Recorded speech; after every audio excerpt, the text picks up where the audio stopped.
اعوذ باللہ من الشیطان الرجیم بسم اللہ الرحمن الرحیم قال نكروا لها عرشها ننظر أتهتدي أم تكون من الذين لا يهتدون فلما جاءت قيل أهكذا عرشك قالت كأنه هو وأوتينا العلم من قبلها وكنا مسلمين وصدها ما كانت تعبد من دون الله إنها كانت من قوم كافرين قيل لها ادخل الصرح فلما رأته حسبته لجة وكشفت عن ساقيها قال إنه صرح ممرد من قوارير قالت رب إني ظلمت نفسي وأسلمت مع سليمان لله رب العالمين صدق اللہ العظیم۔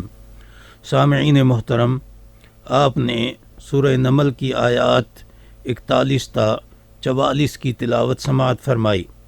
اب ان کا ترجمہ سماعت فرمائیے۔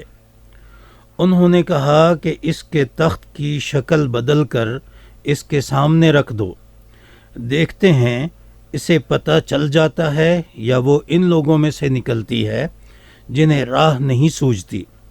چنانچہ جب وہ آئی تو اس سے پوچھا گیا کیا تمہارا تخت ایسا ہی ہے؟ کہنے لگی ایسا لگتا ہے کہ بالکل وہی ہے، ہمیں یہ پہلے ہی معلوم ہو چکا تھا اور ہم فرما بردار بن چکے تھے، اور اسے ان چیزوں نے روک رکھا تھا جن کی وہ اللہ کے سوا عبادت کرتی تھی، وہ ایک کافر قوم میں سے تھی۔ اس سے کہا گیا کہ محل میں داخل ہو جائیے۔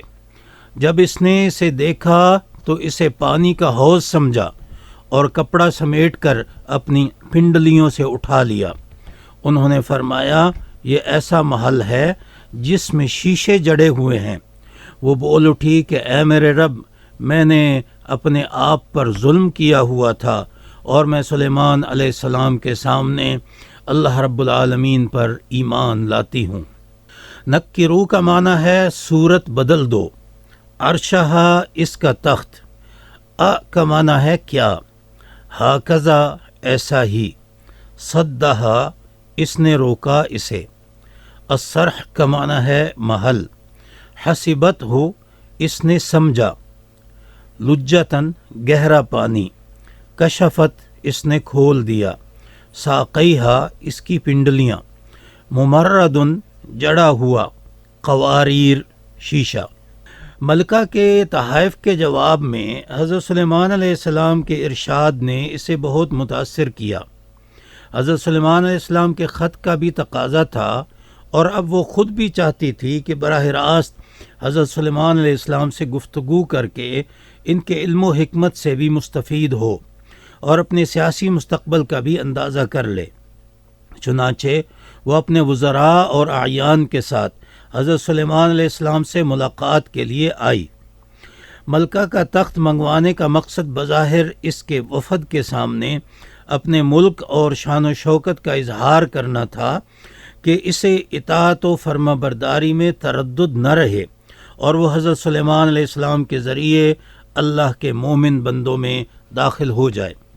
اصول یہی ہے کہ حالت جنگ میں طاقت کا خوب مظاہرہ کیا جائے، اس کے بعد حالت امن کے احکام اس سے مختلف ہوتے ہیں۔ پھر اس کے تخت کی شکل بھی کچھ تبدیل کرا دی کہ اس کی ذہانت کا بھی امتحان ہو جائے اور آئندہ اس کے ساتھ سیاسی تعلقات کی نوعیت طے کرنے میں بھی آسانی ہو۔ ایک مقصد یہ دیکھنا بھی تھا کہ وہ اس معجزے کو دیکھ کر ہدایت پاتی ہے یا اپنی گمراہی پر قائم رہتی ہے۔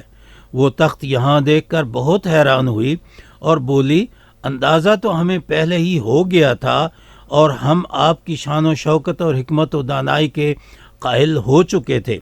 انسانی فطرت ہے کہ وہ بعض اوقات قائل ہو کر بھی حتمی فیصلہ کرنے کے لیے وقت لیتا ہے اور اسے اپنے ماحول کو چھوڑنے میں مشکل پیش آتی ہے۔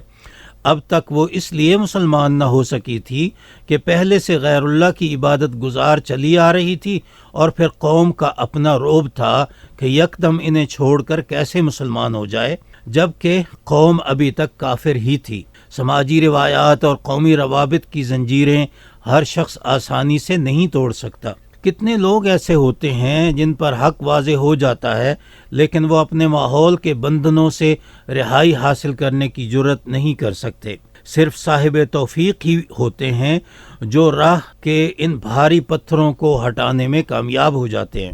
سیاسی آداب میں سے ایک یہ بھی ہے کہ مہمان سربراہان قوم کا ان کے شایان شان استقبال کیا جائے۔ سلیمان علیہ السلام کو اللہ تعالیٰ نے بے مثال حکومت دی ہوئی تھی، اس لیے انہوں نے ملکہ کا استقبال بھی بے مثال کیا، اور جس محل میں اس کی مہمان نوازی ہوئی اس کی زمین پر شیشے جڑے ہوئے تھے اور وہ داخل ہونے والے کو پانی کا تالاب نظر آتا تھا۔ یہی کچھ ملکہ سبا نے اسے پانی سمجھ کر پائنچے چڑھا لیے جس سے اس کی پنڈلیاں نظر آنے لگیں۔ سلیمان علیہ السلام کو بتانا پڑا کہ یہ پانی نہیں بلکہ محل کا فرش شیشوں کی وجہ سے اس قدر شفاف نظر آ رہا ہے۔ ملکہ سلیمان علیہ السلام کی شان و شوکت، ان کی حکمت اور ان کے دین سے اس قدر متاثر ہو چکی تھی کہ بول اٹھی، اے میرے رب، میں نے واقعی اب تک اپنے آپ پر ظلم کیے رکھا، اب میں نے سلیمان علیہ السلام کے ساتھ رب العالمین کی فرما برداری قبول کر لی ہے۔ انسان کے پاس اللہ تعالیٰ کی جس قدر نعمتیں ہوں ان کا اسی قدر اظہار کرنا چاہیے، مگر اس کی وجہ سے اللہ تعالیٰ کے سامنے عاجزی اور بندگی میں کوئی فرق نہ آئے، نہ ہی شان و شوکت کا مظاہرہ ظلم و زیادتی کے اسباب حاصل کر کے کیا جائے۔ پہلی صورت اللہ تعالیٰ کے شکر کی ہے اور ہدایت کا ذریعہ بنتی ہے، جبکہ دوسری صورت ظلم کی ہے اور ہدایت سے دوری کا سبب بنتی ہے۔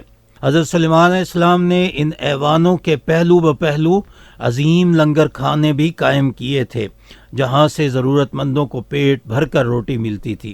خرابی در حقیقت عدم توازن میں ہے، اور اس عدم توازن سے اپنے آپ کو محفوظ رکھنا بڑے ہی صاحب توفیق لوگوں کا کام ہے۔ وآخر دعوانا ان الحمد للہ رب العالمین۔